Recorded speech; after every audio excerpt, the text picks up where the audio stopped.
Do you believe in miracles? We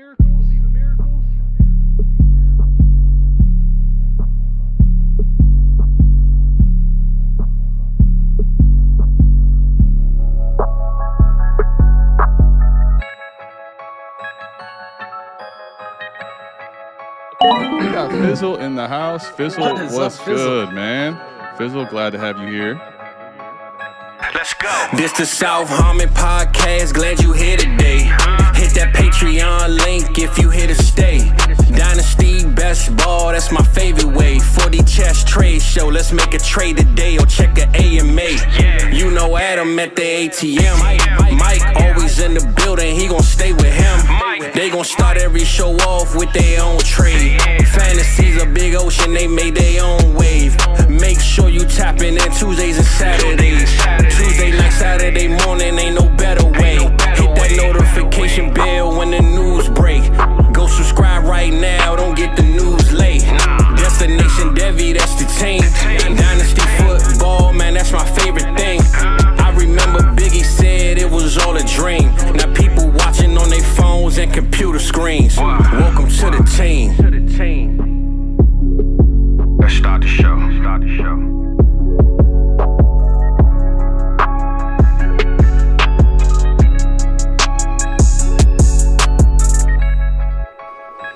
Oh shit! Oh shit! Your voice got upgraded, man. Your voice got upgraded.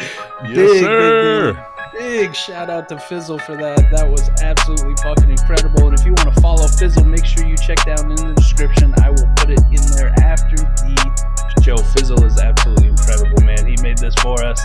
I'm so hyped. And my boy Adam out there with the graphics, putting everything in place. What is up, buddy? You did a fantastic job. That's incredible. Yeah, man, it was a lot of fun to do. Let me put Fizzle up on the screen, man, because the song, the intro he put on for us, I was like, so I forget who it was in here, Mike, that said, Fizzle, why don't you throw something together for him? And I wasn't expecting him actually to, and not only did he do it, he put fire to it, so I had to put the video intro together with it, man. And there it is, man. The new everything intro right there. You're going to see it. You're going to hear it on 4D. You're going to see it on Trade Show, everything. That's our new everything intro. Really appreciate you, Fizzle. But happy as hell to be back for another Tuesday AMA. And to kick it off that way, Mike, let's fucking go, baby. Hey, I got a little surprise for some people, too. Tap into 4D Chess on Friday. That will be the intro. But as you can tell, there's a lot of nice space in there. And because this is YouTube and we have to keep it, PG-13, and I don't have that luxury. I don't have to worry about that so much on Spotify and Apple iTunes. We could get a little bit more rambunctious. There's some great clips in there that I added. So make sure you check out that intro. Don't skip over it. Come Friday. It'll also be on our Patreon show. Man, we're using it for everything. That's a fucking banger. I don't know how many times I've listened to that since Fizzle sent it to me, but I think I'm wearing out my phone, man. I think I'm wearing it out. Absolutely, man. Tunchi giving Fizzle some credit. Fizzle with the heat. Yeah, that was some straight up heat. Dynasty Alex says, yo, the Patreon about to go pay for that tune. Our boy Zach, man, that was some straight heat. We appreciate everybody tapping in. Another Tuesday AMA, Mike. Let's get to it. Now, before we get to all the questions, I'm going to start pinning them here. Mike, we have a mock draft going on currently. So I don't know if you want me to throw it on now or you want to take questions and kind of get to it after the fact, or what do you think? We'll let a few more picks. We got a couple autos, it looks like. The one rule that I set before is don't fucking join the mock draft if you're going to not be here in auto, but it is what it is. Apparently people don't watch it. Hold on, real quick. You know what? Let me just throw it up. Let me say this, Mike. How is it possible that that you were getting Anthony Richardson at the 107? I have no idea, man. People like receivers too much. Thanks. I mean, I guess it depends on where you think he's going to get picked, right? But if Anthony Richardson's a top 15 pick, I will love the 107 spot if I can get me some A-Rich, man. Dude, it's incredible, man. Absolutely incredible, right? Bijan, CJ Stroud, Bryce Young, Will Levis. You with the Will Levis at 4, man. I thought I was pushing ADP up, but looks like I got a cohort. Listen, I think at that spot, like, it's pick your flavor for me from what we know today with where we think they're going to get picked between Anthony Richardson and Will Levis. Between the two, I think A-Rich has more upside. I think Will Levis maybe doesn't have quite as much upside, but I think he could be a stud too. So, I mixed it up, man. I'm probably going to take A-Rich over Will Levis if they both have great draft capital. But today, let me get some Levis in there, Let me not just let Mike get Will Levis at 107, which is what would have happened here. I can't just let him get Will Levis in every one of his drafts. There it is, man. Wyatt said he wasn't going to make it in Twitter DMs, but he's here, man. He's here. You got the question already. Yeah, Boom, man. Popping it off. Yeah. So he's got 10-team Superflex, start 11, 2 trades. T. Higgins, 24 fourth for Ayuk, 201, 301. And then we'll just cover this one first, and we'll get to the other one. All right, what do you think? T. Higgins in a fourth for Ayuk, the 201 and a 301 in a 10-team. Wow. All right, 10-team Superflex, start 11. T. Higgins in 24 fourth for Ayuk, 201 and 301. Let me ask you this, Mike. What is the difference right now, like in your perception, of the player and then in market between T. Higgins and Ayuk? I think it's actually a good question because I think in market it might be quite a bit. I'm not sure, though, like realistically production and player for player, that I'm all that much higher on T. Higgins, honestly. I love me some T. I don't think there's anybody who toots the T. Higgins horn and defends him more. But I also love Brandon Ayuk. I think he's fantastic too. Agreed. I honestly think Brandon Ayuk's a lot closer to, like Dynasty wide receiver 15. If you think back a couple years ago, that's kind of where we had him. We were just a little bit too early. I'd say right now it's pretty damn close. T. Higgins, wide receiver 6, I think, somewhere in that range. I'm comfortable getting the 201 in a 10-team league. That's basically the 111 for us normal people. Yeah. Now, okay. So, and I think that's actually good that we get to see on the screen, right? So, Mike, in this format, so I'm gonna get just looking at this today. Let's pretend this was what it was. You're talking T. Higgins in a fourth, or Ayuk, Charbonnet, and the 301, which is also going to be what pick? Math is hard. I know. 10 throws it off, don't it? So, it's pick 30, right? Yeah. Yep. 31, whatever it is. 31. So, yep. So 31. I like it. I honestly think I might take the package. I think Wyatt, it also depends though, like what you're. It's not the most ridiculous thing if you want to go get T. Higgins. Like if you built up a plethora of depth and this is what you're willing to pay to up tier, I'd probably be okay with it in 10-team. Just the way I Dynasty, I want to lean the package side. Second question, Mike, 101 and 109 for 104 Garrett Wilson, Calvin Ridley. Thoughts on the trades? Okay. So I guess, Mike, here's the thing. In 10-team, do the quarterbacks still go as high? I would imagine they probably are similar, but just not as valuable, right? It's not. Well, the reason I ask is, can you get Gibbs at 104 in 10-team? I would say there's a reasonable chance. Because if you can, so you're looking at, like to me, I'm looking at Bijan versus Gibbs, and then you're going to the 109 versus Garrett Wilson and Calvin Ridley. Is the drop-off from Gibbs to Bijan steep enough for losing Wilson and Ridley in 10-team? I want the 104 Garrett Wilson, Calvin Ridley side all day in this. No question about it. Garrett Wilson, that's why. If that was Chris Olave, maybe I'd take Bijan, but with it being Garrett Wilson, I think I'm gonna take the package. I'm with you. I like it. I want the package here. No question about it. Whether that's the 104 is Gibbs or not, it's your first choice wide receiver. If that's your dude, it's a quarterback. If you want to play it that way, even in a 10-team, you can still kind of leverage them. I mean, you don't get any more elite quarterbacks in 10-team. Right. It ain't like the pool gets bigger.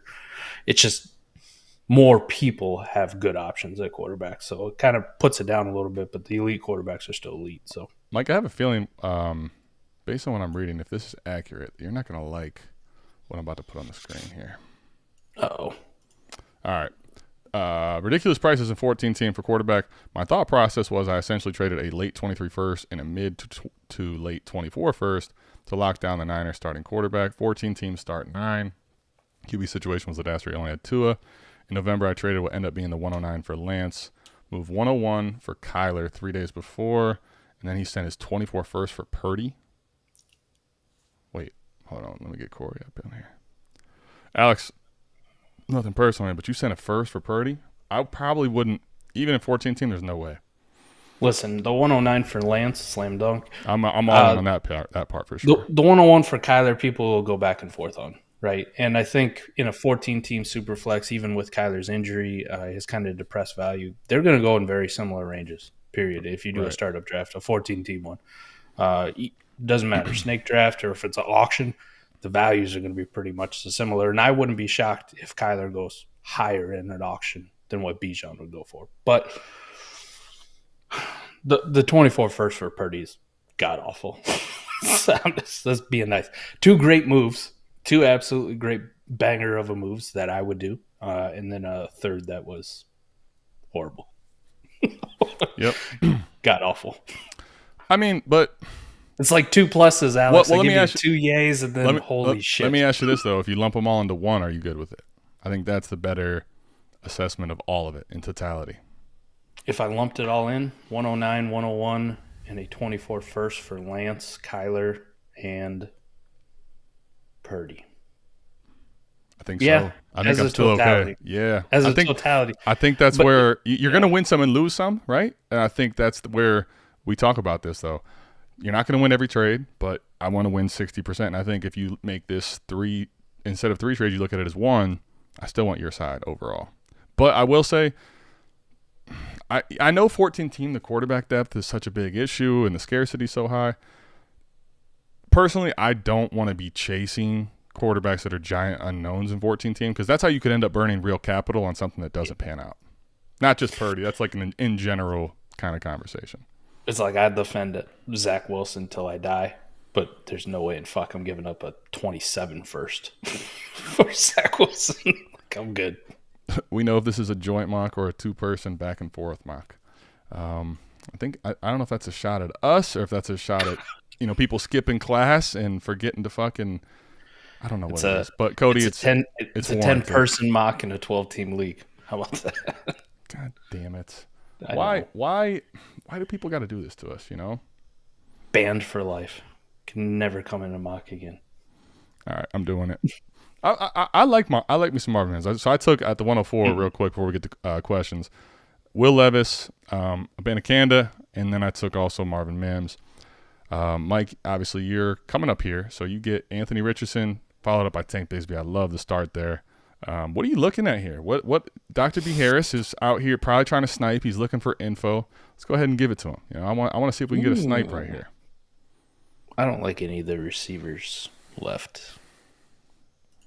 Who is left at receiver? Fucking nothing. I mean, I'm kind of a Parker Washington fan, but not that big. You're not this much of a Parker Washington fan. Just keep it real, I guess maybe Xavier Hutchinson. It isn't going to be quarterback, that's for sure. I think I'm sticking running back here. Okay. What are you looking at? You talking some Kenny McIntosh, Deuce Vaughn? Who are you looking at? I would have loved to get Tajay, but ooh, Tajay. Damn it, Luke Musgrave too. You said running back. You weren't taking Musgrave. Just keep it real. I like Musgrave though coming off the Senior Bowl. I'll take a shot here on Deuce. On Deuce. He's just so goddamn dynamic. So let me ask you, because Deuce was McIntosh your other consideration? Kenny Mack was it. So what is between the two? Like, just talk real quick, like thoughts on both of them, and like I think this is okay. I forget. I don't remember who it was. Somebody was commenting in our trade show from last week Saturday about how the 311 for Mechie, we were way off, and that's fine. Like if you like Mechie and you don't like 311, man, the people that's perfectly fine. That guy fucking hated, and that's okay. Mechie. Listen, this is nothing personal. I'm just saying. I actually want to show here how, Eric Gray is a guy that was highly touted coming out, right, at 310 here. Like, a couple years ago, he was like RB1 of his class, right? The Devy early. The Devy crowd 2 years ago was all over some Eric Gray. Now, the point is, listen, 311, okay, Dalton Kincaid went here, but you're looking at Eric Gray. You might get a Kenny McIntosh, Deuce Vaughn here. Yep. This is why I want the 311. 1, liquidity, because it's still a pick and it's still going to accrue value. But 2, I think that there's a real shot of some decent players at 311. It's nothing against Mechie, but also, Mechie has a lot of things he has to overcome for his dynasty value to regain some steam. Well, think about kind of like mock drafts and reports out of the NFL and just people who aren't in the fantasy space. There's some out there who are talking about it, but this might be one of the deepest tight end classes that we've ever seen as far as talent, right? Mayer, Musgrave is emerging. Dalton Kincaid, I know there's some injury concerns. Like we're kind of in the dark about that right now. But I like Tucker Kraft. You can't deny what Dalton Kincaid did this past season as healthy, right? He almost single-handedly beat USC the first time around. My guy Sam Laporta is a fantastic tight end. He'll be up on this mural here real soon, and I'm pretty adamant about that. That guy he moves differently. He moves differently for a tight end. So there's a lot of tight ends. We hadn't even talked about Darnell Washington. Well, he might end up being a fucking offensive tackle because he's so big, but there's a lot of people who really like Darnell. So you talked about Kraft. There's a hell of a lot of tight ends. So I mean, Mike's Love, we've gone through 3 of them through 3 rounds. This was the 4th just now. Darnell Washington. Yep. There it is. Yeah. Speaking of which, it's deep though. Mike's back on the clock. As always. You already know. He's trying not to get to everyone's questions. Oh gosh, Mike. You already know. I'll tell you one thing, man. He's not wearing the hat, but he doesn't need to with the new setup because it's everywhere. He's got Iowa on his left, on his right. It's directly behind him. He's probably got some Iowa books in there. I can see. Yeah, there's. Well, this way. We'll go this way. Right behind him. I like that. Well done, man. Fizzle, man. Honestly, man, that intro beat that he did for us is still fucking crazy to me, man. Kill it. Absolutely killed it. Comments are telling him, giving him all the love. Trying to find some other questions, but Mike, go ahead and say what you're going to say about your boy Sam Laporta or anything else on the draft. No, I love some Sam Laporta. Pretty much all of Iowa's offense. There wasn't a whole lot, but his analytical numbers are going to look amazing. Ended up playing a lot of wide receiver for us because we had no wide receivers. So to have that skill set to be able to move outside and actually win outside as a tight end is pretty incredible. He's a decent enough blocker. Not TJ Hawkinson, but a lot better than Noah Fant. So he's kind of a mix between the two. Yeah, I would say if like TJ Hawkinson and Noah Fant had a baby, it'd be Sam Laporta. I will say this though, I think that's a little bullish because that is high praises. Like he's good, man. If Noah Fant was a fucking like dope blocker, could you imagine? Yeah, I would say he's probably. Like, let me ask you this. Do you think – see, my only question is I don't know. Do you think Sam Laporta is going to test in the range of either one? Like, I'm curious about that part. I'm not going to be shocked if he runs in the 4.5s at him. Now, I'll say if he does, I think it's arrow way up for Sam Laporta. But I'm more skeptical until I'm proven that the numbers are there. Let me ask you this. If he ran a 4.7 something, would you be shocked? I'd be shocked that he's that slow. He's not that slow. All right, what about high 4.6s? Because I think he's fast. I don't know that he's those guys fast, though. I think he's 4.5 guy. Think so? Solid. All right. I think so. Let me say this: if he runs a 4.5, I'm gonna be like Ray with that Rager video. Right? I'll be up. Let's go. What did he? 4.5. What? Yeah. Please don't do that. But I think I'm being honest. I think he runs in the 4.5s. Because here's the thing about Sam Laporta. I think if he checks the RAS score boxes, he won't be in the 4th round. No. But I think that's what people are waiting to see. Like, if that was clarified and we knew that today, like if we knew his combine was a 4.5 something today, this guy's in the not in the 4th round. Well, a lot of it too is Iowa's offense was just god awful. Like, not a lot of people watched Iowa games. But as the combine was out, you could probably start to create that narrative and have people see that. Yeah, you're gonna have to wait till see testing. Like I said, there's not a lot of people in on him. JB and I have kind of been in on him for a while. So what's crazy is Jordan Backus. He loves some Sam Laporta too. What's crazy in mocks and Destination Debbie right now, he's going in the sixth round, dude. What? That's wild. All right, I guess I need to make a pick. Wow, Sleeper's telling me at the top of my queue should be Stetson Bennett. What do you guys think? Stetson Bennett? No. Fuck no. Get me out of here. But according to some Cowboys fans, that's their new starting quarterback, right? You know what, Mike? I talked about it. You want to talk about it? Be about it, right? Boom. Kraft. We'll make all the tight ends go, wow. Oh, that's an auto draft. Yeah, did he set a queue? Maybe. Oh, you know what? No. Because we have the 4 positions, might get forced him to draft the next tight end on their list. Filling them out with tight end. Yep. All right. So anyway, Corey's on the board. We got the last 2 picks here. What were you saying? Fizzle right there. Yeah. T. Higgins gets moved to somewhere like the Bears. How low will his value drop? None for me. I think the market will drop him some. So I guess here's the conversation here, right? he now becomes the established alpha. Like, how much do we know that the Bears are desperate for receiver? Like, their best receiver this year when Mooney went down is what, Cole Kmet? I mean, that's grim. That is grim. Like, I think you could see target volume skyrocket, which honestly, like, that isn't baked in right now. He doesn't have, insane target volume coming with Boyd and obviously Chase there. So the quarterback play also with Fields, like, for me, it may not be quite as high volume passing, but him being the alpha in that offense, I'd be intrigued. Now, to answer the question, for me and Mike, I bet you he doesn't go down very much at all. He might go down a little bit for me just because there's other really good receivers, but he's still clearly in the top 10 for me, and I think the market might drop him pretty decently, which would create a buying opportunity, Fizzle.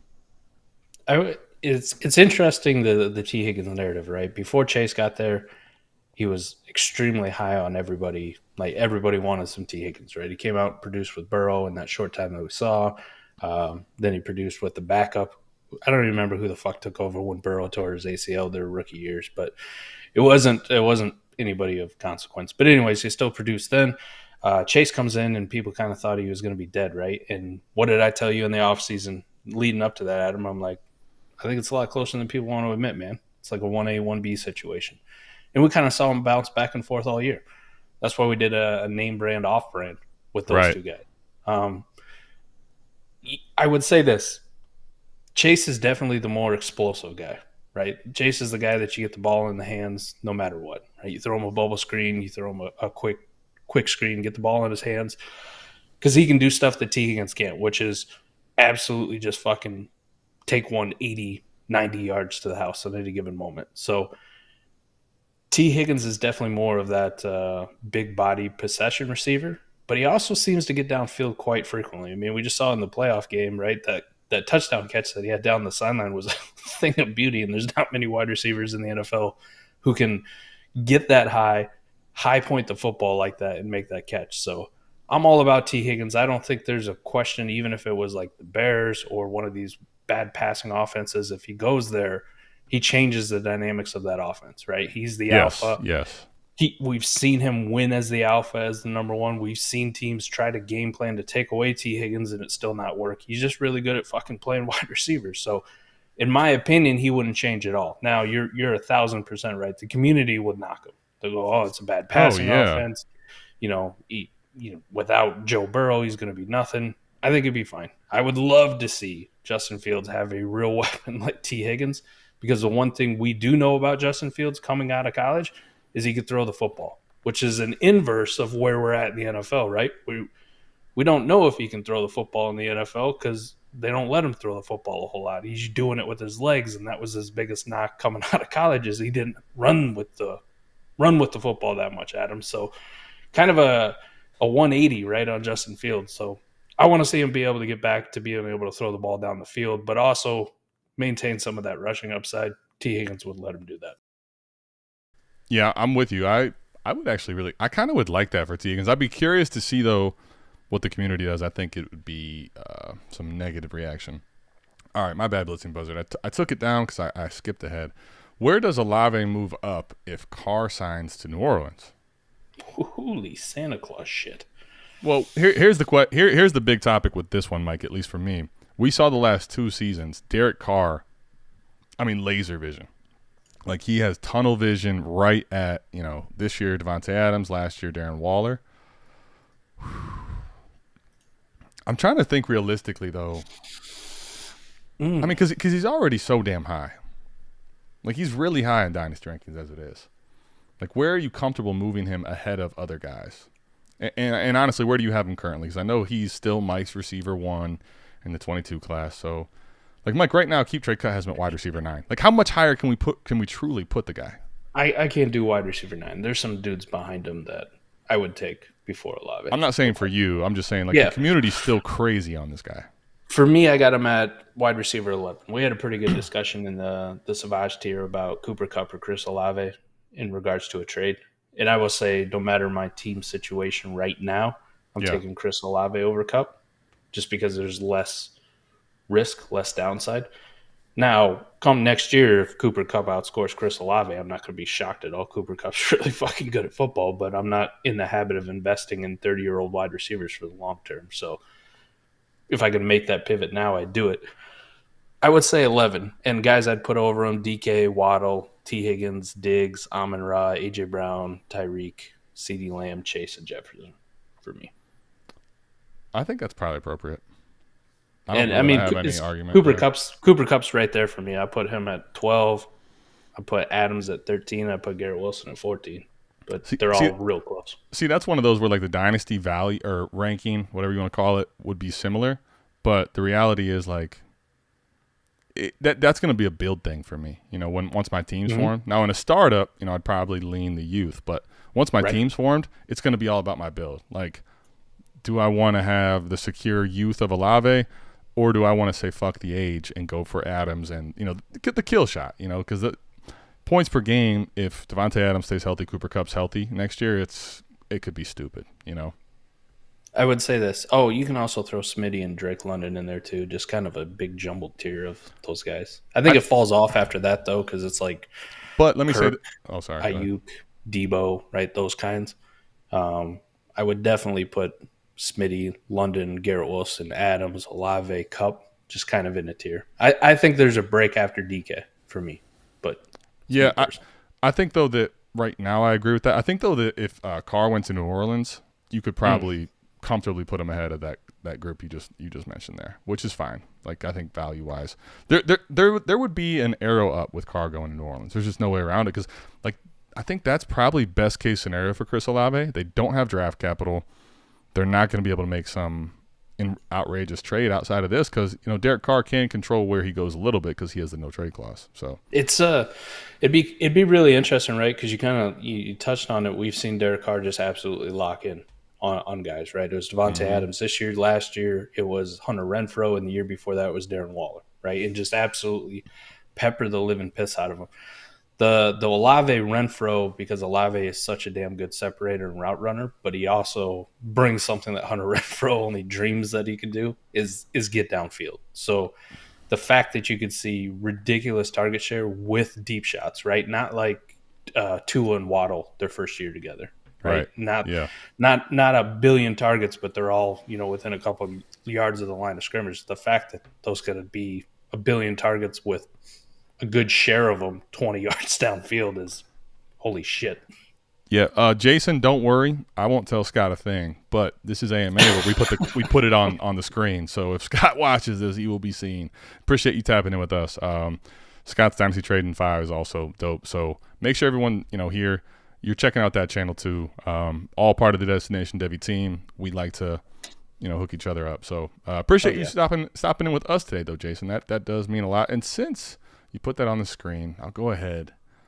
I put the underwear drawer out there telling Scott your dirty details. Here is the question, though. Did you guys catch Scott's tweet about if you haven't traded for multiple 23 first yet, you're stuck holding the bag now? Thoughts? Mike, go ahead. You obviously saw it and have thoughts. This is definitely one I'd like to talk to Scott about. I saw it, and I kind of left scratching my head. We'll be talking to him tomorrow about it. Hey, there we go. I will say this. I don't think you're holding the bag at all, right? We just did the 4D episode a couple weeks ago talking about pick leverage and still having it. They're still going up, man. They're still going up. Nobody showed me anything to the contrary, right? I saw some replies where it was like, well, maybe this year. Universally, Adam, and as long as I've been playing Dynasty in all my leagues, man, pick values are only going up from now, period. So having them all right now, I don't think is the worst thing. I think, and I don't want to put words in Scott's mouth, but I did kind of understand his point where if it was a random or generic 23 first, in a lot of people's minds, they were like, I got a shot at Bijan. I got a shot at this. And they valued it higher. Yeah, you've lost value because now you know exactly where the pick is. But I don't know, Adam. I never played it like that in trades. Like when I was making trades for 23 picks back when you could acquire them at a reasonable cost, I was never going like, this pick could be Bijan, so I'm going to value it as such. I was valuing it with what team I was trading with. So if it was a guy who was really good and really stacked, I'm going, this is a late 23 first. I'm going to value it accordingly. If this guy was kind of in the middle, I'm going, well, there's a possibility it might make like the lottery or it might be a top 5 selection. But I'm only going to pay you for like 107, 108 prices, period. I'm not giving you 103 prices. Yeah. And if I was trading for a pick that was going to be early, generally in my mind, I'm going like, well, what if this is the 103 and I miss out on Bijan? Who else is there? Well, I could get a Bryce Young or CJ Stroud, right? And I'm talking months ago or a year ago. I don't think you're left holding the bag at all. Like, I kind of know where these guys are going to slot in. They're all going to move up. The pick values are still going to increase. We haven't even got to prime rookie hype season yet. We're just at the beginning stages of it. So right. We'll talk to Scott about it, and I want to know more in depth and get more of his points. It's kind of hard to judge or have a conversation over Twitter or, via tweet because I don't understand exactly where he's coming from. But it was interesting. It did make you think where you go, wait a minute. Yeah. I honestly think I'm not worried about holding the bag on 23 class at all yet. I have a significant amount of multiple firsts. Now, I will say, Mike, in the places that I've hoarded a ton of them, like, I'm not getting traction because I think people right now are still like, fuck this guy. He's got 12 or 9 of them. Now, in these leagues where I have like 3, 4, 5, which I think is probably more like when you're talking multiple firsts, I've been listening and talking in DMs. I've moved a couple of them, actually, that the value was good. But I think the reality is the value is going up on a lot of these picks. So, like, I'm selectively kind of looking at tiers right now where I want to move them, where I don't. I think the other thing about this is if stuck holding the bag means like you're not trading out to get a safe, secure, possibly mid-tier elite asset, I get what he's saying. For me, though, see, one of the things I love to do, especially with this class's depth, is, okay, let's say I don't trade off a 109. I have a feeling that in this class, someone's going to come to me for one. Like in this mock we just did, Gibbs went at 109, for God's sakes. Mm-hmm. My 109 is not going to go for a haul when Gibbs is on the clock. Yeah. Yeah. Here's the thing. I can trade into a player there. One of my favorite things this year is going to be trade back into like the late second and see if I can get a first on top in 24. Like, I think there's so many scenarios where I'm not really worried about getting stuck holding the bag. And even if you told me I have to take a player in the first round, there's some guys that are going to be more volatile as far as how the community views them. But which one of these guys are you worried about falling off a cliff value-wise today? Or after we, in the real draft, have requisite draft capital, landing spot, and all that? I'm not worried about it just yet. I know what he's saying, though. He's saying if you have multiple firsts and you haven't started shopping your leverage yet, you haven't started trying to utilize it, and you're just waiting and you're going to take all these shots at the dartboard, like, I get where he's coming from, but I think, it all depends on how you're going to play it. For me, I'm not worried about it. Yeah, I'm not too worried about it either. I mean, even the guys that you see, absolutely, like you were talking about volatility and just kind of fall off a cliff, right? If you think about last year's class, that would have been Sky Moore, kind of a mid-first startup pick or a mid-first rookie pick for a lot of people, maybe the back end for some. Either way, Adam, I mean, I saw him go everywhere at like the 107, 108, 109 range quite regularly. Did absolutely fuck all for you this year. Absolutely nothing. Pretty much horrible. What DF Bean Counter has termed the face planner. He's going to be a face planner. And I'm willing to bet there's still people out there who's like, mid-second? Yeah, I'll acquire Sky Moore off you. Oh, yeah. I'll give you that mid-second all day. So shoot, man, I'm taking any second for Sky Moore in this class. You think about this class and how deep it is. I mean, even if you miss on this dude, like, you're probably still getting out at a mid-24 second this time next year. So, I mean, right. They'd have to just be god-awful, absolutely horrendous. Even Jalen Reagor, you remember that debacle, was a mid-second. Like, people are getting off him for a year later, right? Well, because we don't know what's going to happen with Sky Moore. It could, be very similar where his trajectory ends up being, and there's still the Sky Moore truthers. It's still, there was all this things happening. He's in KC. Listen, if when every receiver's dead in the playoffs and Sky Moore's not doing anything, like, Mike, I'm worried about Sky Moore. Now, it doesn't mean he's never going to do anything, but I'm getting out for a second. I will say, this is good timing. Patty Mills, I'll get right back to your question. I was going to say, we already have so many questions. We're never going to be able to get to them. After this, we're doing a trade show. We got a guest coming on. So we got another 25-ish minutes. And I was going to say, I'm going to try to get to as many questions as I can, but if you have something you really want answered, super chat it. And we got our first super chat before I even had to do it. So it's not even a question. Castle Black. That's the best guy right there. And you know what? I almost didn't want to put it on the screen because Mike's, look at how He's got the intro video. He's got this. I mean, look at that grin. This is the only time I've seen him happy. The only time I've ever seen him happier was when Nate List randomly popped on the screen out of nowhere. Well, in case you guys missed it, right, I flew down to Arizona. I got to apologize to Jalen Hurts in person, and then I just got back for the AMA. So he's Mike is out here living large, you know. All right, did Patty. you see that? Did you see that tweet? Right, Yeah. the reporter, what he said, like, I never thought we'd make it to the Super Bowl with you as a quarterback. Jalen just like, okay. He goes, I just wanted to tell you that and say I'm sorry. Jalen hit him with the cool, like, cool. Thanks, man. Appreciate you keeping me hip on your inside thoughts. You know, that was fucking amazing. I kind of like seeing stuff like that. There was there was moments like that from people I follow at the Senior Bowl where they're kind of like talking to players, and these guys aren't even like super highly touted guys. These are all guys that didn't early declare. And they're all kind of like, nah, I don't give a fuck. Like, I don't care about your fantasy, all that type shit. So, all right, Patty Mills. Godwin in the 111 or Cup in a 1 QB heavy contender would be acquiring Cup. So one quarterback, Mike, take 4 picks out. So we're looking at, early mid-second. Patty Mills, I guess the question for me would be how many starters. And one quarterback, they tend to be shallow. I think I'd risk it here. On our mock, that'd be like Josh Downs, Tank Bigsby, Zach Evans, Jalen Hyatt, Israel.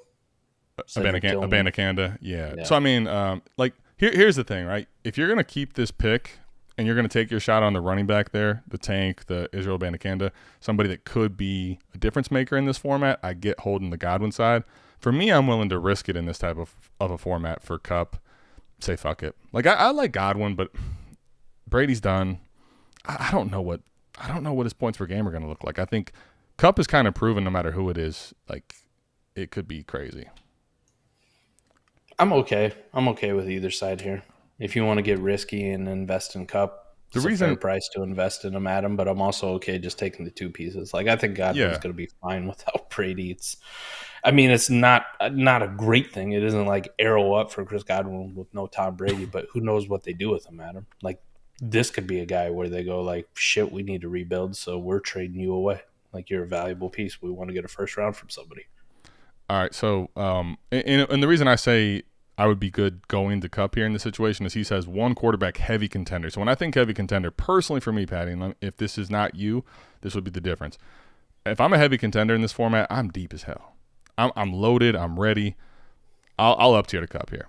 Now, if that's not the case, if your depth isn't all that great, you're probably better off holding the package. We have 2 super chats. I don't even really want to get to them, although we do appreciate it because damn it, Corey, why do you give this guy the satisfaction? Go Birds! Fly Eagles fly. Here's the other on the way to the Super Bowl. The worst part for all you viewers, the worst part is we have another one. It's like DJ Khaled at this point. Another one. Damn it, man. These Eagles fans are multiplied, and I love it. I love every minute of it. I'm excited for the Super Bowl, actually. Not a question or just a topic. Oh, yo, look who we got in the fucking building. Nate, let's go, man. Appreciate Nate hopping in. He's got the elbow cough going, and we got a whoa, Jay Jackson. Guilt. You know what, Jay? Here's what your 1999 has done. Hold on, let me pull this back on the screen to show you everybody here why he's guilty. Now it doesn't. His helmet's back up, but this man. We said if you're gonna join this mock, there's a 90-second timer. You got to be here. Guess what Jay did? I guess 10-3. Your $20. Let me say what your $20 has done. It has got you back into consideration for being a part of this next time. We're not going to guarantee anything on the stream. It's not something I can judge right now. But damn it, Jay, you might be back in the mix. You might get a one-time exemption. So appreciate the super chat. The man paid a $20 fine. You're back in. He's back in. What about that? What about that mock though? Anything standing out to you? I'll go back to it. I'll tell you what stood out to me honestly, Mike, is. There's a few things. Again, just the depth in this class. Like the early part of the second round here, Kendre Miller, Michael Mayer, 203, 204. Love that. I don't know. It's going to come down to draft capital. If Anthony Richardson I know he's extremely polarizing in the community. His passing completion percentage, some of the stuff you probably watched him do this year at Florida scares the hell out of you. But if he's a top 15 pick with the rushing upside this man possesses, holy shit. Like, I'm taking him ahead of 107 every time in that scenario just because I think there's so much tradability with him. Like, somebody is going to go crazy for Anthony Richardson in your leagues in Superflex in a market where right now, Mike, when we get past the top 12, like, Mike, I'll tell you this, Blitzing Buzzard's on the screen. You know, Blitzing Buzzard took, Jared Goff, and he's happy with it in the 4th round. So if Jared Goff's a 4th round startup pick, like, just think about real quickly what type of rushing upside Anthony Richardson possesses and when he steps on the field and has a 70-yard run, what that's going to do. Like, you're talking humongous investment, return on your investment here. Really. It's going to be interesting to see how it shakes out too. I look at it. This was a lot of people want wide receiver here in this mid part, right? Yeah. Kind of a shocker, but I also get it with the landscape of Dynasty, right? Where we're all kind of going like running backs. Ew, let's take wide receivers. It's risk averse. Adam, what happens in this draft class though? Like, I was reading a Lance Zierlein tweet where he was talking about his wide receivers, right? And he did a mock draft where he had Jalen Hyatt as the first wide receiver off the board at 12. There wasn't a whole lot after that. Like, it was just kind of pedestrian, right? Not a lot of landing spots where you go like, holy shit. Not a lot of teams spending good first-round capital on a wide receiver. Like, I think he might have had like one or two towards the back part of the draft. So say like Jackson Smith and Jigba is not a first rounder, Kayshon Boutte is not a first rounder, and you're only looking at 2 wide receivers in the first round. One of them being Jalen Hyatt, not Addison. It's Quentin Johnson and Jalen Hyatt.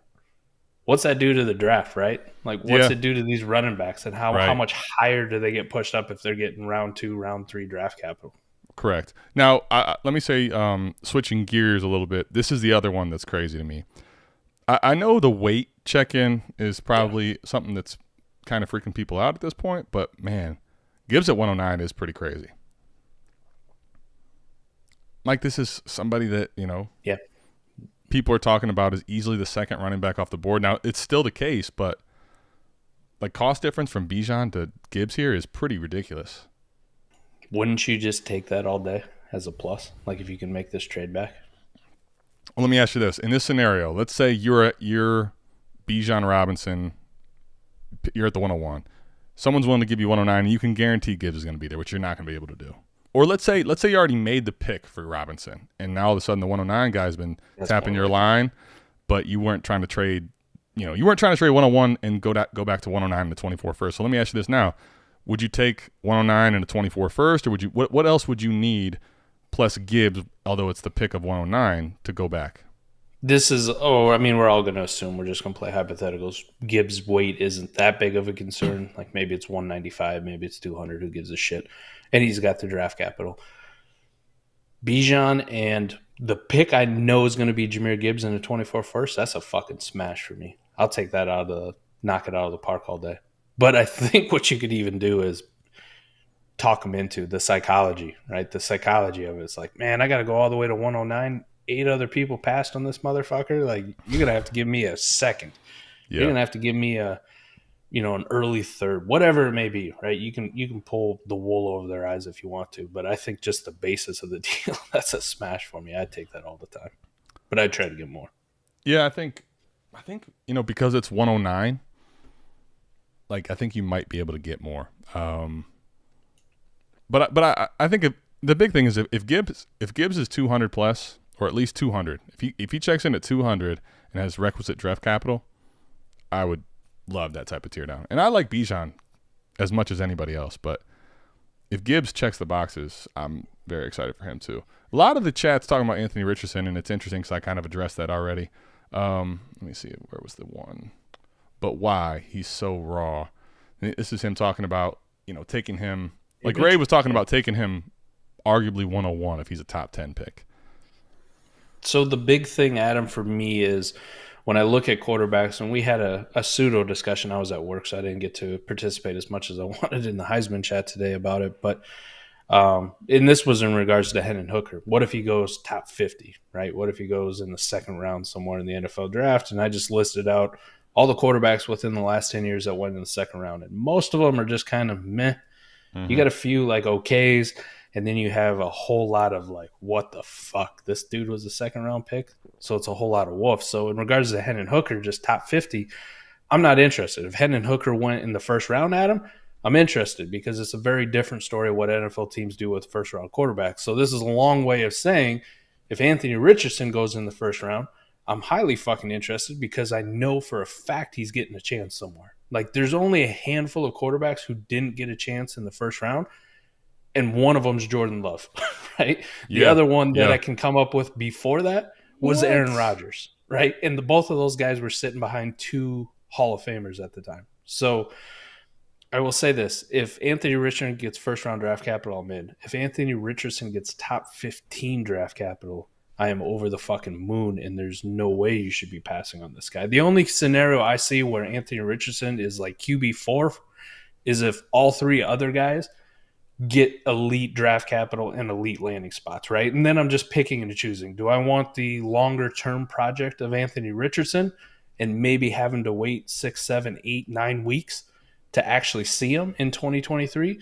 Or do I want some of the more immediate production out the gates? Like if a CJ Stroud, Bryce Young, Will Levis, if they go to spots where it's like they're going to be handed the job from day one, maybe I take them over A-Rich. But you can't deny as far as ceiling goes out of these guys, there's two guys that I think have the highest of the high ceilings, and that's Will Levis and Anthony Richardson because of their mobility. And I think A-Rich even more than Will Levis because I don't think you're seeing Will Levis take 190 yards to the house on the ground, right? Anthony Richardson has that Justin Fields with that cannon of an arm too, so it's kind of the best of both worlds. Mike, I'm not sure if this is real or not because I don't know that you can actually do the $69 amount, but it may be. And if someone's going to find a way to do it, it's going to be T-Rock. So will there be beer pong at the Expo Shithouse this year or some sort of other game of booze and skill? Also, Bijan Mock to the Ravens. All right. On the first part, yes. We do need to get some beer pong tourneys going at the Shithouse. Of course. We should have had it last year. The last night kind of was a little, underwhelming given the, circumstance of events of, the car issue. But yeah, we will have that on deck. As long as T-Rock, you're making multiple meals and they're as good as your carnitas from before, yes, the answer is yes. Bijan Mock to the Ravens. Disgusting. And that's also not a real super chat. I know it's not. I know it's not. I'm also putting them up there because, first of all, I get a notification on the left, right, that says like you got a super chat from this person that didn't come through. Then they're also highlighted in colors, right, based on the dollar amount.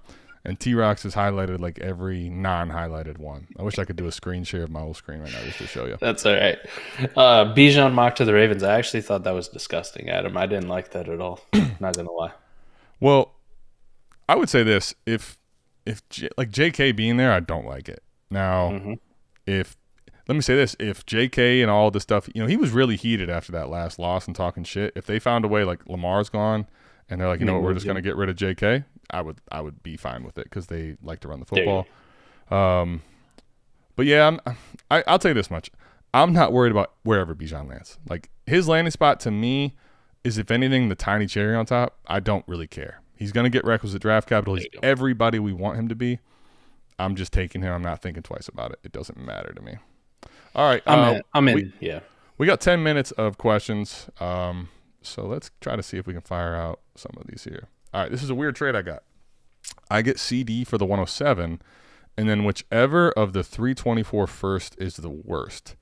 The condition is I have to hold them until the draft order is set. I have lots of 25 capital. So what he's basically saying is he's going to get CD. He's going to send away his 107, and then that 24 first. So he's got to hold all three of these picks until the draft order's set. If you're looking at it like right now, do you have an idea of where they project? Because that would make it for me. If I'm holding three guys like my own, which I think is going to be good, and maybe two other contenders. I'm not opposed to this. bad. You know, some of these leagues are in. Like, there's certain people that are just outright fish. If I'm holding their 24 first, I don't want to. But here's the best part, though. There's two best parts about this. One is obviously what Mike said is bad. Maybe one of these picks becomes a top 5 pick, and now you're like, fuck, I'd rather just give you back CD. But that's also 365 days from now or whatever it's going to be. True. And then here's the other thing, Mike. It also forces you to keep all 3 of these. So you can't get greedy sometime and just... You can't just, all right, here goes 2 or 3 unnecessarily for some. You can't make a stupid trade. You have to hold these picks. And, Mike, here's the thing about forcing yourself to hold them. You can't push them into contend. But, Mike, they're gonna all gain value. 24 is loaded. I actually like this. I like this a lot. So I guess what's the definition of the worst, right? Though, if it's the 102, is that considered the worst? So you have to trade that away. But Mike, here's the thing. The worst is the last pick. I'm assuming, right? That's why we're asking for clarification, right? If I have to send you the Alex, if you're still with us, can you tell us? Are you if it's 112, 110, and in the 101? Are you sending the 112 or are you sending the 101 here? That would be key, Adam, because if there's any chance I got to send that 101 and the 107 this year, fuck that. I'm good. I will put this up here for now until we get clarification. We'll get to some other questions. I think I like it, though, regardless, personally. Really? Okay. Yeah. 107 for CD's a smash, right? Yes, but a second first on top of it? Agreed. But, Mike, I would send 2 mid-first, and 1 in 23 and 1 in 24, and be laughing to the bank for that for CD right Mid, now. yes. But we're also talking about this potentially being right. 101, 102, 103, depending for sure. on where he's at. For sure. Now, if it ends up being 101, I would not like to trade that much. But you still fucking hate it. Of course. But Mike, here's the thing: you're forced to hold all 3. Like, these all could be late, these all could be early, these all could be mid. Right now, he's getting a lotto ticket, but you're getting CD ahead of time, and you have a chance that they're all late still. I don't know, man. Just looking at it, we did this mock draft that'd be like Anthony Richardson, and then say what happens if it's one of those early guys in 24. Yeah, well, if it ends up being Caleb Williams, you're gonna fucking hate yourself. Oh, if it's Drake May or if it's fucking Marvin Harrison Jr. Sure, right. If it's a top 3 or 4 pick, you won't like it. Or Travian Henderson comes back and smashes at the 104, and that's like the de facto number 1 running back. Maybe not to the level of Bijan, but he's still pretty fucking good. Yeah, so I'd hate it. I'm leaving it up. I'm leaving it up for clarification. We'll get to that with see if Alex comes back and lets us know. Yeah. So, Dynasty Alex. So the answer to this question is yes, but they also traded away Chubb and got a first back for Chubb. So that's how that happened. It was not their top 5 pick. It was a later first. There's a Dolphins first that they got from the 49ers in the Trey Lance trade, if I remember right. That's correct. And it's also one of the picks that the Dolphins gave away that is not the, forbidden pick. Not the one that they got revoked. This pick no longer exists. It'd be like if we went into this mock right now. The 107 is gone. That pick doesn't exist. It's going to be so weird watching that on draft night, too, when you just get to pick 31, it gets made, and then it's over. Speaking of this question on the screen, I know we're running out of time. The Bears, what's funny about that is the Bears traded their second, Mike, which now all of a sudden is a first-round pick, really. It's the 32nd pick. Which would be great. For Chase Claypool. Which I think the NFL should really stick it to them for doing something that stupid and just move all the picks up. Yeah. So like that's the last pick of the first round. Yeah. So it's eligible for everything like the 5th-year option and all that bullshit. That would be too dirty. That would be way too dirty. The Steelers essentially get a second first-round pick. That'd be awesome. All right. I think we have some questions, but all right, boys. Just got offered 209 and 211 for Dolchitz and Jake Ferguson. 2.0 tight end premium, 12-team Superflex. I like the value, but is Dolchitz just a hit and take the win? Offered 209. So the thing that's the stickler here, Mike, is it is a two-point tight end premium. That's a heavy one. That's very heavy. Which is heavy. And Ferguson could have a role somewhere next year. But honestly, right now, if you told me that the 211 for my Jake Ferguson, the 301, the 302, the 303, the 304, 305, 306, you can just have Jake Ferguson. The 209 part for Dolce, so it does feel light. I don't think I would do this, actually. I know it's going to sound crazy, but hear me out. This is why I say this. I think at 209, it's a smash pick. Like, I think I took a Banacanda there. I think when draft capital shakes out, you're going to get a receiver or running back you're going to like there. Yeah. 211, the same way. But here's the thing. I don't know what your tight end room looks like, Cossie. Like, if you have excess tight ends, I'm cashing out here. But if, like, you don't have a greatest tight end room and 2-point tight end premium, like, what I don't want to do is end up shooting my shot on what I think is because Mayer will be gone. So I don't want to shoot my shot on, reach on Musgrave, right? And then Musgrave actually doesn't pan out. Now all of a sudden I've kind of wasted the value I've gained. I'm with you. I think it would depend on my tight end room a lot. If I'm rocking like Travis Kelce on a contender, George Kittle, Dallas Goedert, right, TJ Hawkinson, whatever, like it's going to be hard enough for me to start Dolchich on a weekly basis outside of the injury. Yep. And then I don't even know what your backup situation is, right? You could have like my guy, Juwan Johnson, just chilling. If I have a surplus of tight ends, I think I'd do just cash out now. You could have them. I'll take the picks. Try to re-roll those into running backs. I think, yeah, man. But here's the problem, though. And if you have enough tight ends, it's fine. The reason I'm a little more worried if you don't is because in this format, in this market, you're going to end up, if you have to buy back in, probably paying more than what you gained here. Like this, yeah. When it gets to these 2-point tight end premiums, I've seen what people want for fucking Dallas Goedert, for even Chig in that, for that matter. Like, it just, you're going to have to find one in the draft, and that's where it's a little more scary. So I'm not seeing Alex come back, so we're going to have to maybe, find that another day, which kind of sucks because I was kind of looking forward to arguing with Mike for once. It's an interesting one. We were going to debate. Oh, he's got Mark Andrews, Everett, and Hurst. He's gone. Dolchich is gone. Everett might be a fucking cut candidate looking for another job, but Mark Andrews, Hurst, I'm good. Yeah, I'd send him away. But even if you told me you just had Mark Andrews, I'm still cool. Like, I'll find it elsewhere. Now, if you're just going to Everett and Hurst, I maybe consider not doing it. But if you have a stud like Andrews, yeah, Dolchich is gone, bro.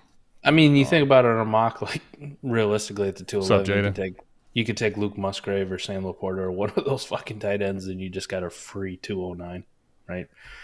You just kind of try to shoot your dart on the tight end for a backup, but you're going to a 209. So Jason says, imagine being held hostage for the whole year with that trade. The one thing I'll say is this. That's what I was going to say, Adam. Like, have you ever done a trade where you've had stipulations on it, right? Like, no. You think like the NFL or the NBA have like conditional The NBA is the big one that does this. So, like, the NBA will do, what is it called? Best worst swaps, right? So, essentially, those two picks, they're actually like joined in unison as one pick until it's come to fruition, which is the best and the worst, right? So the problem is that's actually happening with these 3 picks. They're becoming like conjoined as one pick, and you can't trade them. So, like, regardless, they're going to his team or your team, and they're basically locked in. The reason I don't actually mind it, though, and I know it probably seems crazy for some, like, I'm more on the liquidity train than I've ever been. Like, I like liquidity. So I'm good with this. Now, what sucks is at the end of 23, if you're a contender, you have these 3 first you could push into the middle of the table and get some crazy deal, right? Yeah. Okay. Now that kind of sucks, but guess what? Come the end of 23 season, you have all 3 of those first. He gets one of those 3, and I like it, man. I'm fine holding picks, honestly. I get it. I mean, I was just thinking about the pick swap thing. Like you said, it is pretty common in the NBA. Me being a Lakers fan, there was a time when the Lakers sucked, right? We have our pick swap with the Pelicans is this year for the Anthony Davis trade. They get the right to choose which pick they want, and they're obviously going to take the lower one. But there was a time when the Pelicans were leading the Western Conference, and the Lakers are in the bottom, looking at a top 5 pick, and you're going, "Oh shit!" Shit. Mike, I don't know if you remember when we did our first trade show back here on our own channel. You started off with, "Oh shit!" You're probably thinking, "Here go the 4D chess guys again." And I'm actually having that same moment in the chat because Matt Dennis is here. Now, Mike, let me ask you, does this name ring a bell for you? Yeah, man, I got way too drunk. This is the man. All right, let me tell you something. Matt Dennis right here is the man during the live stream that continued to make us with Super Chats drink. And when I woke up on day 3 of the draft, I was in rough shape, and I'm like, you know what? I'm not missing this live stream. I remember eating like a half salad that was still in the fridge, like barely getting it down. Coming down here, and I'm like, you're telling me I got to drink again and deal with Mike for 7 more hours? We're gonna get through this, but damn, Matt, it was a lot of fun. That whole draft experience was a blast. So, and Matt, you and I had the same exact experience, buddy. Stayed up way too late. We were talking in the Discord with the patrons, and all of a sudden we're like, shit, we gotta get to bed. Went to bed, same thing, man. I had to set an alarm to wake up before the draft would start. Woken up by the alarm way too late. Yep. Take a shower, hoof down some food because I knew we were about to be on all fucking day and I wasn't going to get a chance to eat. Make all my drinks. I actually put them in a cooler and brought them downstairs. And, as soon as we fired up that day 3 draft stream, right, just started pounding them again. Let's go. Well, Matt, I don't know if you were tuned into our smaller day 3 draft stream, but we got saved kind of because all the guys ended up coming in like an hour in because we needed some Jay Rich and some Gene and everybody in our lives because 7 hours of just me and you was going to be tough. We were not in the best of shape that day. But anyway, Matt, appreciate you hopping in. Let me get one more question, and this is going to be the last question. So if you want one you really need to have, I love that Jay's putting this in here. Does it work? It does. Oh, he's putting. It doesn't for you. God damn it. That's the emoji right there. It would be way better with the emojis up. That is, man. I wish you could put those up on the screen, right? But it's probably the e-camera, the streaming service thing. But. Yeah. I'll see if there's a way to edit it. There might be. Matt, yeah, love you too, buddy. Appreciate you. Let me find one more question. Did I already? No, we got another one. Here, all right, Jaden. 12-team Superflex tiered PPR. Trying to acquire Pitts. Owner wants Ramondre. 107 and 108. I also have 110 and 111. Do you think giving away those and Stevenson for Pitts is worth it? Like, I'd be okay. Here's I guess the question is this: what do you believe in Ramondre? I'm fine sending 108 and 107 for Pitts, Mike. The problem is, like, what do you think Ramondre is worth, and is it worth it with that third piece in there? I need to know also lineup or starting. Like, are we starting 9? What's the tight end premium? Like, I think that all actually matters here. Best ball, I'm good. Best ball, you can have Kyle Pitts for this. Fuck that. Like, lineup start 9, and it's 1.5 tight end premium. Heavy, but I might be interested. So here's the problem, man. I look at the 107 and the 108, and those are both falling within like that kind of mythical tier. That mythical maybe you get a QB. I don't want right. Maybe I get a QB range, which is tough for me to go like. Already, I'm looking at it and I'm going Kyle Pitts or a potential top 15, top 16 dynasty quarterback right out the box. In just straight value. We're already fucking close, man. And then I got to give up another one, and I have to give up Ramondre. Like, it's too much for Pitts for me, man. I want the picks and Ramondre, and I'm not even over the moon about Ramondre, Adam. I wish he would put it in there. Corey says in the super chat, this is a real super chat for the record. Don't skip class tomorrow. And as always, go Birds. Tomorrow we are doing the Savage semester again. There's only a few spots left. Anyone here, if you're interested in being a part of weekly one of these, but you actually get to come on camera. You get to talk on here in a small group with just us. You also get access in our Discord to a community of people that are very tapped in. Get access to us, team reviews, everything. The whole 9. You can talk to us anytime you want. If you want to yell at us like you do here on AMA, but whenever the hell you want, you can do it. Come to the Savage tier. We have Savage semester where we do this for about, an hour, hour and a half, 2 hours.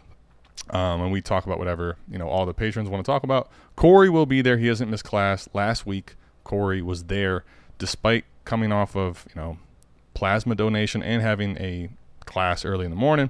So we appreciate you tapping in, Corey. Appreciate the super chat as well. Jaden, I would really love to know. I have 2 questions. This is killing me. 2 questions where we want to defend one side or the other, and I can't do it because I don't know the settings. Because here's the thing. If this is best ball or we're starting like 13, 12, I'm good. I'm not doing this for Pitts. Like, if this is start 9, start 10, and it's a decent tight end premium, I would do it. So everyone listening, like, that's my answer to the question. I think Mike kind of agrees, but the point Mike's making is correct. 107 and 108 is kind of that, like, what the fuck? What if I end up with Richardson and Gibbs? Now all of a sudden I may not want to do it. Okay, last super chat, which is the guy that was answering the question because I wanted to get one of these. I get CD, they get 107. Worst of my 3 first. Must hold until order is set. Own lots. So when you say worst, Alex, because you're right here right now, does that mean 112? Does that mean 112 if that's the worst pick? Or does that mean if the worst pick is 101 that they're getting 101? That's the part we need to know. Because if it's 112, it's not even a discussion. This is gone in a minute.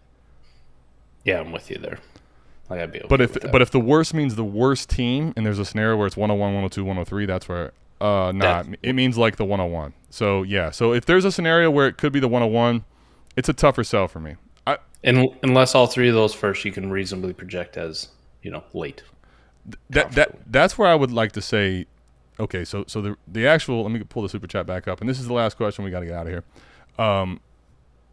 What do the teams look like? Now, you can't project that because, bad teams can finish good and vice versa. But if none of these teams are like dog shit, right? None of these project right now, today, early. They all project mid or late. And, they're all reasonable teams. Like, no one's clearly different than the other. Like, there's a scenario where one could certainly be 101, 102, 103. I'm comfortable doing it. But if you look at those 3 picks and you're like, okay, I look at this team, there's 2 quarterbacks. One quarterback gets hurt, and this team could be shit in 2 injuries. I might have a harder time. The one thing I'll say too, Adam, about this is, CD isn't going up in value from where he is right now, right? Because there's nothing going to happen. That 107 is going to go up here in the next couple months, though, and people are going to be more feverish about it. So sure, if you wanted to hold off and wait too till you get more clarity, like I said, what if that 107 is one of these quarterbacks? You want CD Lamb or one of these rookie quarterbacks and a future 24 firsts? Straight up, I would still probably take CD over the 4th quarterback. But that all of a sudden, if I'm adding the mystery box in 24 that could be early, I'm probably good. So that's probably that's where we're on the same page. As much as I hate to admit, like I'm looking for discourse with Mike and I can't find it. Damn it. Hey man, this is why I like to do NFL all day, man. Just because of the mystery boxes, right? The loot packs. I want the loot pack. Absolutely. Blitzing Buzzard, appreciate you coming in. Everybody here, we appreciate you all tapping in. Fizzle, dope ass song, dope ass video we put together. So we will be back here same time, same place next week. Mike, any final thoughts?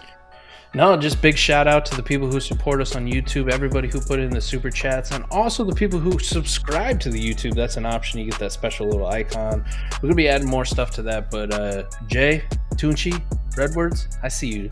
I see you in the building. Shout out to you guys. You guys are incredible. Thanks for the support. See you back here, same time, same place next week, and replay that intro about 75 times like I have for the last couple days. Go back. Fizzle played it 10 times, called his mom. We are excited, man. We're out of this thing. Love y'all. We'll see you back here, same time, same place next week. Don't miss out on the trade show on Saturday and 4D on Friday. Peace. Boom.